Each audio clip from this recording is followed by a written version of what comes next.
histoire ya Kagame ekufaka te sali nini na bisa bino ke Kagame alinga tinda émissaire lobia mais amoni que avant tinda émissaire amoni colonne ya ba commando congolais o bazaki na formation na base Kamina bakiti na Ituri balobi ke baye na renfort yebe so ameka de sos ba hélicoptère ezali ba char de combat ezali so balingi ba mona sko Kagame ameka yambalo akola pa Fatia maintenant Fatia alati ki commando il ne peut se vivre yemoko akosimba Kagame entre Fatia na Kagame nani azala poko tena tuni bino combattant tout le monde entre Kagame na Fatia nani akosimba nani akotomo na mususu likolo Fatia lobi boy comme Kagame a sakani na ngai si le plan médiatique parce que porte-parole ya Kagame ezali matefa est-ce que bolanda ki déclaration ya bato ya fayulu te balobi te Kagame eza boy te bozo provoquer pamba bozo sakana Fatia zanzo bate Fatia zamaye Fatia koloba te Fatia zo mettre en action Kagame alobi Fatia tindi ba militaire à rapport pour Alexei que ceux qui ont meki au consentir yebe là élection écossale en 2023 ba opposant baza prête Kabila azana dossier ya Chebe Kabila azana dossier ya massacre ya Bundu dia Congo oyo abomela ka Chebe Kabila azana dossier ya massacre ya Kamwena Sap Kabila azana massacre ya Tingi ya Makobola ba dossier wana nyoso ezana mesa ya procureur ya CP nde bayebisi Kabila yakawa ke yakaw nde omoni Vital Kamerhe na bisa bino ke Kamerhe azobela te Kamerhe akoti na losambo dimanche na Notre-Dame ya Paris akomi kolobo atindi émissaire na ye Fatia na zonga parce que moto peli libanda ce pays afongoli déjà ba robinet na ye nyonso bato bakimaki basala coup d'état barate bazoka na bango nyonso nde omoni Kabila sengi Fatia zela na ya na après il ne peut se vivre Kagame pour nani Vital Kamerhe asengi nazoya bomoni bilikamba le pa ya secrétaire général ya UDPS aye pamba te aye kosenga bolibisaka Kamerhe ayao de l'autre côté chez François Beya zoloba te il ne peut se vivre parce que François Beya azana eloko kokosa peuple congolais te service d'intelligence américaine service d'intelligence militaire et civile ya RDC ezana récupération ya situation na bisi bino ke semaine oyo omoni ntango bafongoli balongoli couvre-feu mosala ekosalema soki bomoni na télévision police azalaki wana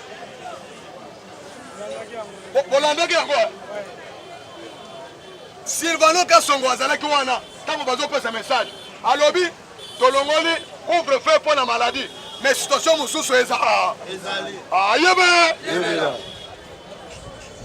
sécurité ezosalema bakokanga bato nyonso basalaki coup d'état comme ils ont raté bato wana baza bato ya basambwisa bango bakondamne bango parce que balingaki bamettre le pays en péril il ne peut se vivre bazongisi pays na nsima jusqu'alors malgré que Denis Kadima apesaki déjà fait de route alobaki bacontrainte ezali contrainte politique contrainte sécuritaire wana nde coup d'état manqué oyo ayebe alobi que je vais tenir les élections soki contrainte financière gouvernement apesi mbongo te élection ekosalema te mais kasi mbongo oyo batiaki déjà mpo na seni 21 millions de dollars balance première phase na minute oyo appareil nyonso oyo ya seni ebebi na brouillage ya coup d'état il ne peut se vivre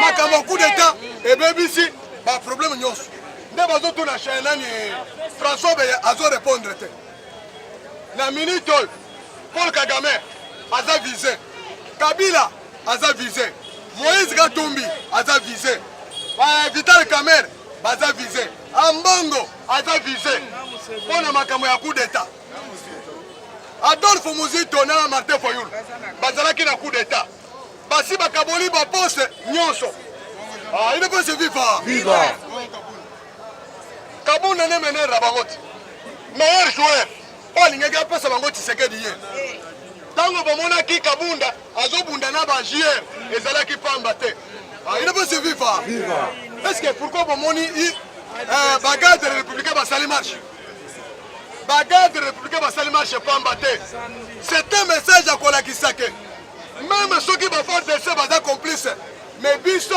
toza armée munene spécialisé en chef de l'État ya commandant suprême des forces armées congolaises c'est-à-dire 5000 otamboliao mususu eza na Katanga mususu eza na Est mususu eza na Bakongo mususu eza na Équateur toloba te bagarre de républicains bango moko ils sont capables de mener une guerre et gagner cette guerre là parce qu'ils sont bien équipés, ce sont des commandos. Ils ne peuvent se vivre. Mais yango tozo bisa bino boy. Carte oyo bamerike bayaki nango ezalaki yake. Tshisekedi asala kaka des mandats. Asilisa des mandats. Mais vu comportement ya mabe ya catholique, ya Union européenne, ya ba chinois, ya ba russe, bamerike ba changer carte. Balobi ke tokozwa moto lisusu lokola Tshisekedi te pour développer la République démocratique du Congo. Nde balobi qu'ils vont donner tous les moyens possibles pour ya banana et sila 10 000 km à rail pour relier la RDC tout entier et sila projet à 145 de territoire et ça le nini il ne peut se vivre balobi bazokende na Tshisekedi jusqu'à 2032 il ne peut se vivre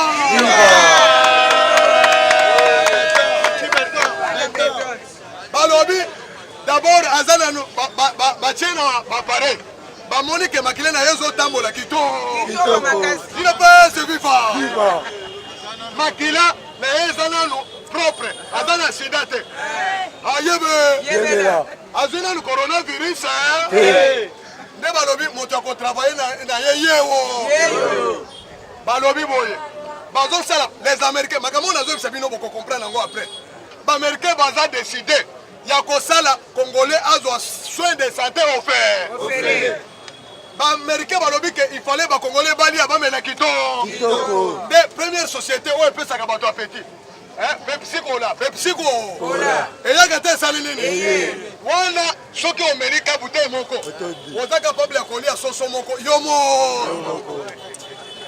soso ya 10 kilos yomo il ne peut se vivre nana zo bisabino bokondima parce que matière na zo bisabino quand on a bisaka bino ke Kabunda obozo mono aza très mune azo distraire biso lelo yo 26 dépôt ya minerai na Katanga mune awa biso tozoloba matin midi soir Kabunda azo seka biso maintenant vérité bimagata sali nini papa soki omoni parlementaire alobi likambo yebele makambo nazo bisa bino baaméricain baye libela bayebisi balingi balakisa bachinois ke bino bokoti na afrique bosali bambula ebele bakongole baafricain bachange te mais ngai nazolakisa bino exemple ngai nazosala développement ya afrique mobimba il ne peut se vivre Museveni aleli epa Tshisekedi nakomi déjà na fin batele afrique nazotika afrique na maboko na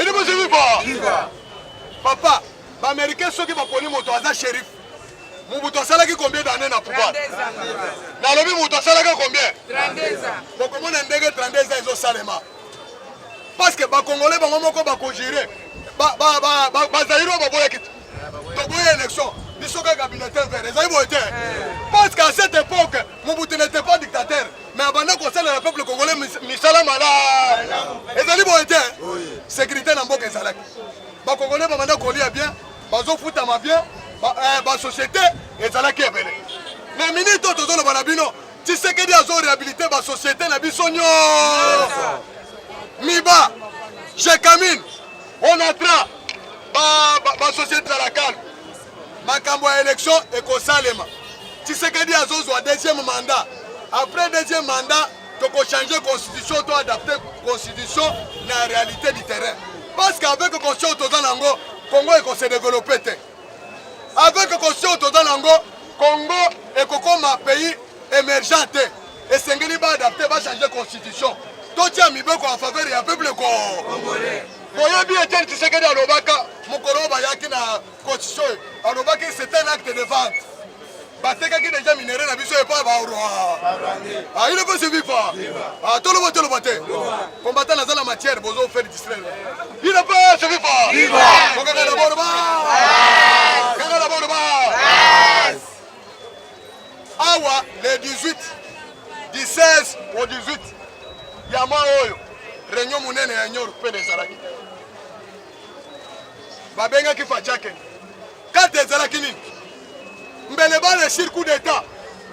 Président olinga ki azala intérimaire ba ati lukwebo. Alinga ki ko représenter RDC na sommet wana. Maintenant sommet wana bite na wazani. Esengeli minéraux na biso ya est to partager na ba pays voisins na biso. C'est-à-dire Balkani. Ah, Balkani. Selon les services de renseignement congolais et de nos partenaires, ma précise les informations est que Réunion Wana, les dessous de la carte, c'est balkanisation de la RDC. Fati a déniclé à l'Obiboye. Il n'a pas suivi pas. Et là, on est coquille comme ça, le matin, mon colomoko. Maintenant, ça va s'arrêter pas pour moi. Maintenant, Fati Azokendete, Azoti, le premier ministre, a représenté la République démocratique du Congo. Quand tu es là, qui boye, mais le Fati a qu'un réunion wana, Balinga qui va bloquer.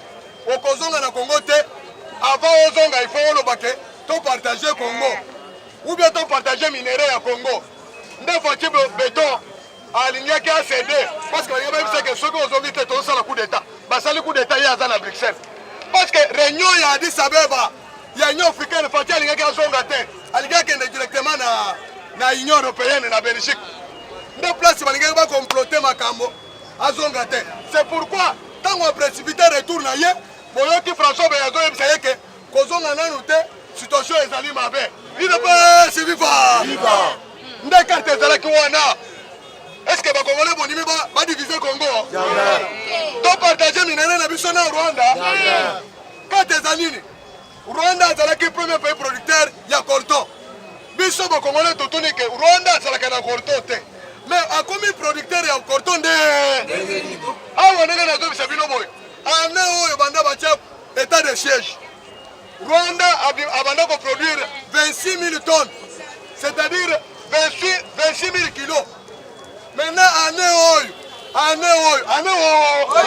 y a 2021, il y a état de siège depuis le mois de mai. Ah, on a dit que Rwanda n'a produit que 150 tonnes. Il ne peut se vivre. Les multinationales, les Européens, les Chinois, les Chinois, les lobby que c'est tout le monde pour récupérer les minéraux, il y a la République démocratique du Congo. Mais tout le monde, le peuple congolais a distrait. Tout le monde, le peuple congolais a distrait. Atalika Kanfoufou, Atalika Kampiodi, la bouteille à Masanga. Mais Makamomine les autres salema. Fati Beto est venu libérer l'indépendance économique et l'indépendance politique. Il y a solo. Fati c'est pour vous dire. Économie de Bichon, pendant 1960, et c'est là qui pour l'intérêt du peuple congolais. Mais Fati Aye, a lobby le peuple d'abord. Fati ne pouvait pas réussir le peuple d'abord s'il n'était pas entouré de partenaires puissants, comme les États-Unis. Maintenant, en Amérique, Fati Beto et Bichebo, nous sommes en partenariat privilégié. Gagnant. Et le comme américain, les Congolais peuvent. Moto a touché le Congo, a touché les États-Unis.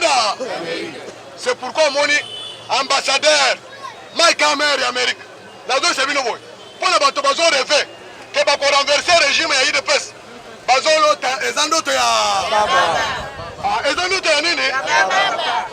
Depuis 1885, dans le Kabola qui Congo, Afrique.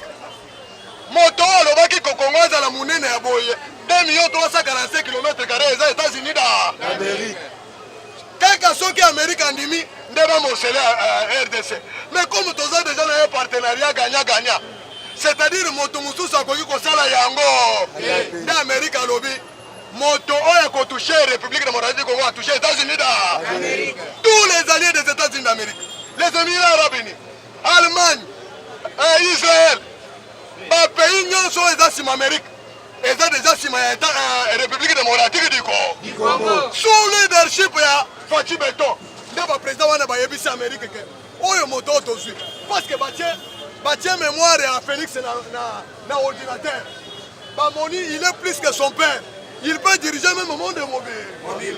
C'est pourquoi tant que na COP 26, balobi que voici une solution du monde, de l'humanité.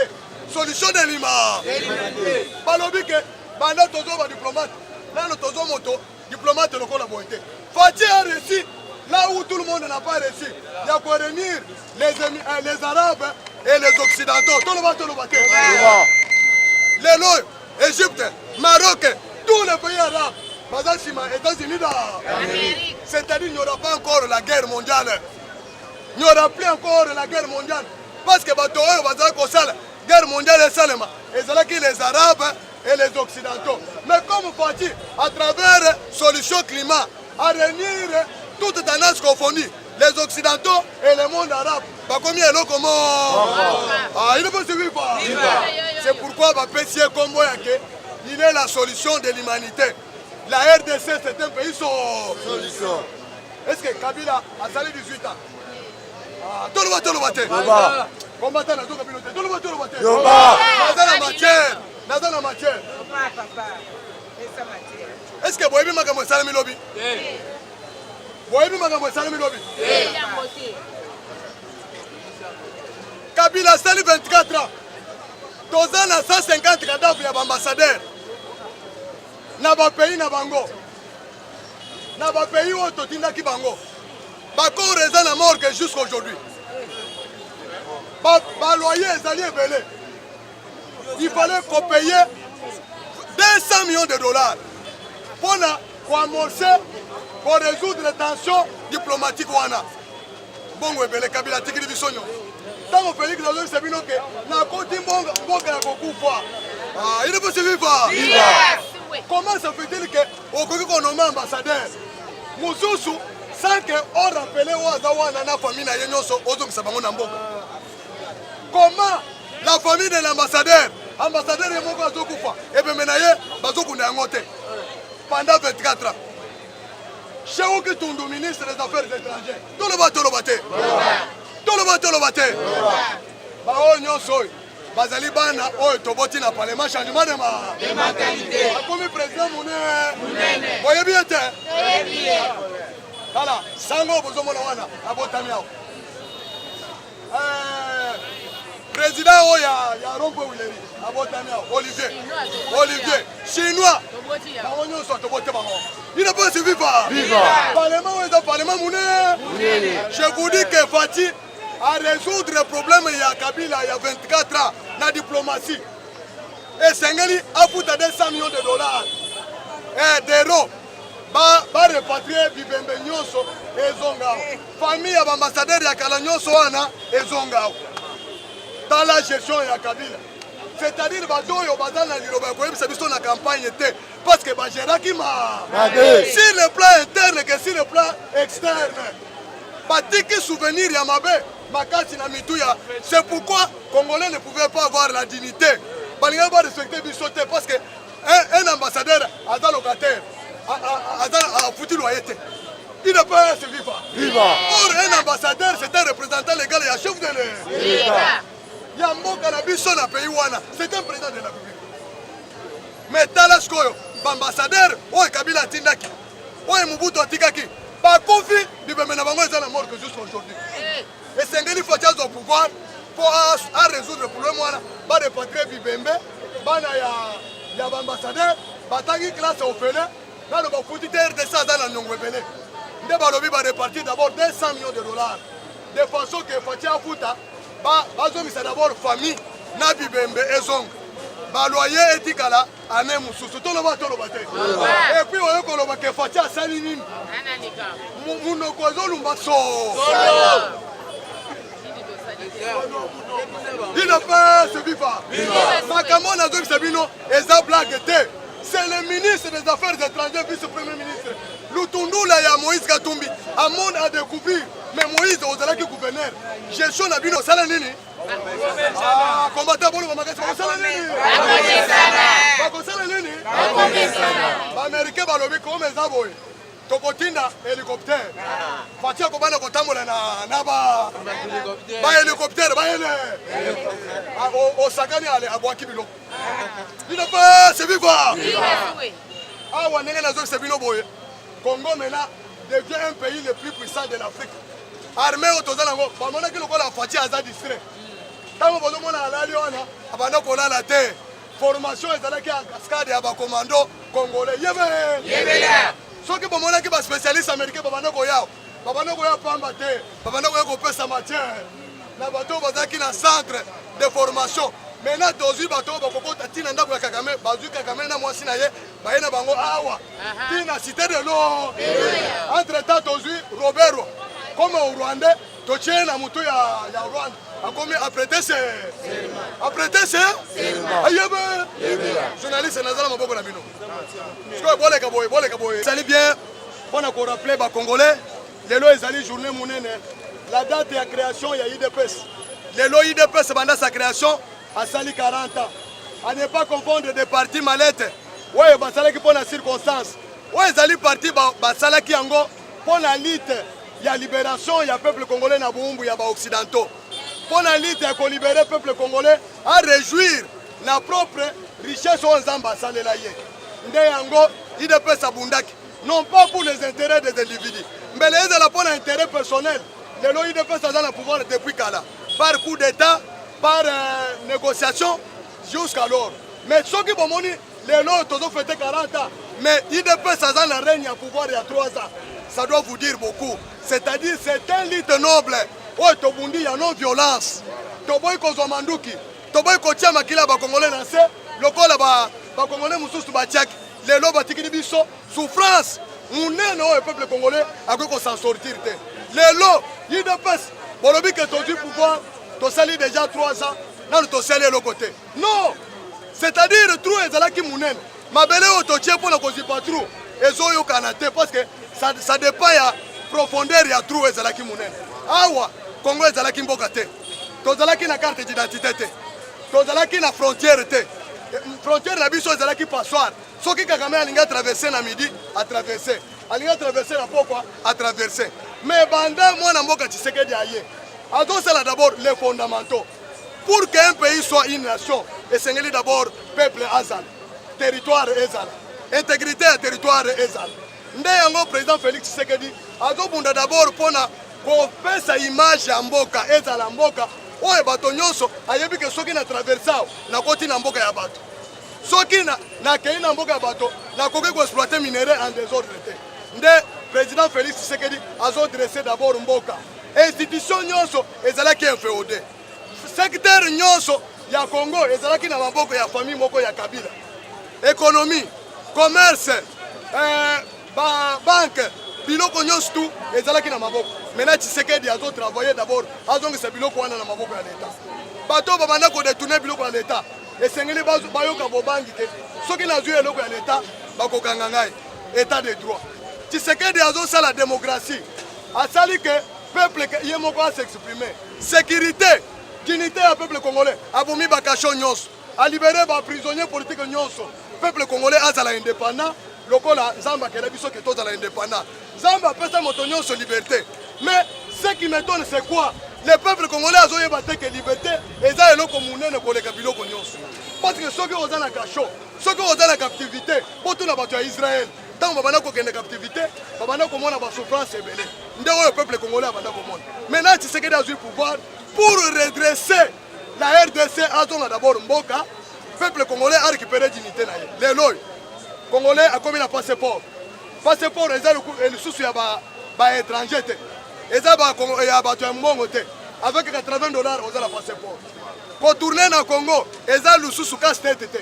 Ce que vous avez 115 $, vous avez le Kassai, vous avez le Kindu, vous avez l'Équateur.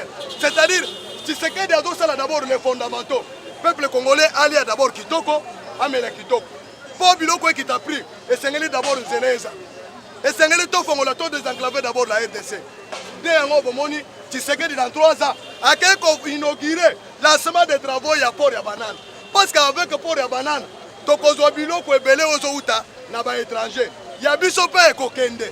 C'est-à-dire, bangé minen, industrie minière de transformation. Et comme mangon à bateau, même mangon à vioté, même mangon à zela mutukate, na zela rail pété. Parce que rail est zaté en Afrique.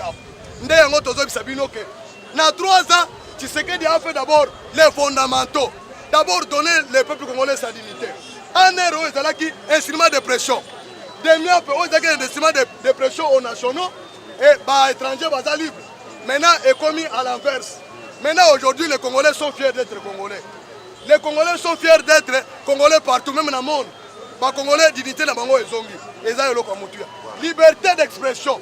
Les locaux chef de l'État. Au niveau de la coup d'État, François Beyaye, un exemple. Mbele dans la période de Mobutu, Eric Lengazali, Tokutien est mort. Après combien d'années, Nandako ya John Numa. Moto ameka qui a le coup d'État Lukuta. Mais Tala Lelo, François Beyaye a le coup d'État na Kabila, na Moïse Katumbi, na Mathieu Foyulu, na Mouzito, na l'église catholique. Lelo baza libre. Ce qui veut dire, Félix Tshisekedi, na le régime na IDPS, nous sommes les pays, les partis politiques de non-violence. Nous avons le pouvoir de la non-violence.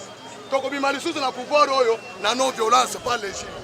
D'ailleurs, Mobutu, Laurent Désiré Kabila, Joseph Kabila, il y a élection dans la tête. Mais ils sont au pouvoir. Un seul mandat, Tolobi que 2023 échéance pour les gâter, élection est fait de route et bimi déjà et pas Denis Kabila. Donc, c'est la mobilisation des recettes. Oh, et Salamate na Congo, bana Congo et Sali. Tokuti Congo, Kabila 24 ans, avec un budget à 3 milliards.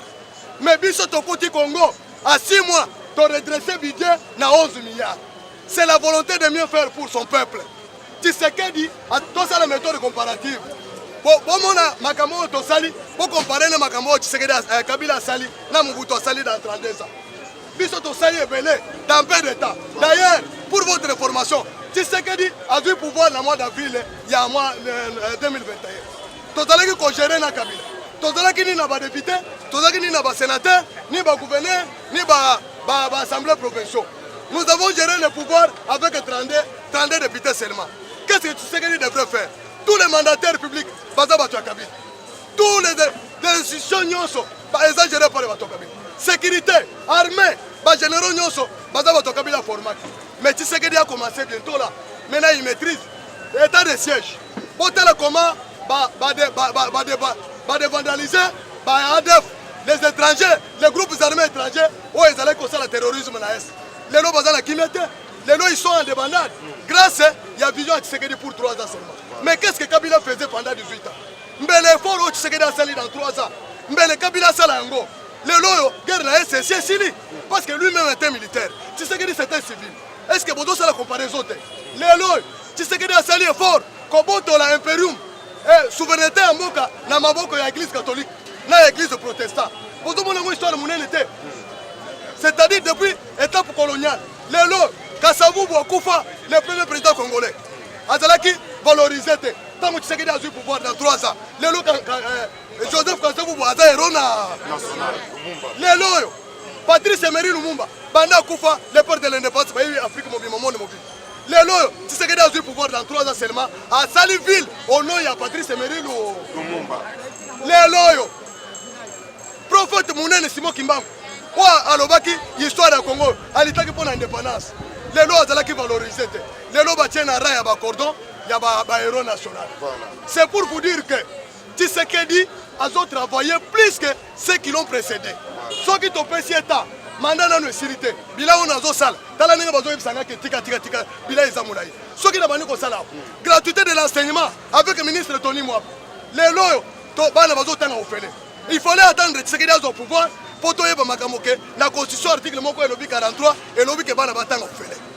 C'est-à-dire bon ça soki bokutani na bato bayebi politique te botuna bango mituna ya bilan Tshisekedi te soki bolingi boyeba bilan Tshisekedi boyepa ya matière na yebisa bino ba réalisation ezabele soki na bani koloba tokotanisa na bino voilà c'est-à-dire c'est pour vous dire que Tshisekedi a sali ebele Nicolas Kazadi a sali montant ya mobilisation oyo Congo nano asala te banque centrale détournement ezalaki Kabila tchaki na banque centrale trou ezokota na bakarte d'identité lelo ministre Aselo alobi que Congolais azozwa carte d'identité mois de mars recensement ezobana il fallait attendre Tshisekedi au pouvoir Kabila azalaki bana kosala nini ba étranger nyonso balongwe John Numbi alongwe Kalevo Mutomba alongwe Mabunda alongwe Ruberwa alongwe ba tout puissant nyonso ya Kabila bakimi Ntambo Mwamba bakimi Congo grâce ya politique ya le peuple d'abord les Congolais d'abord c'est-à-dire le peuple congolais vous devez avoir du respect envers le régime ya Tshisekedi envers le régime ya UDPS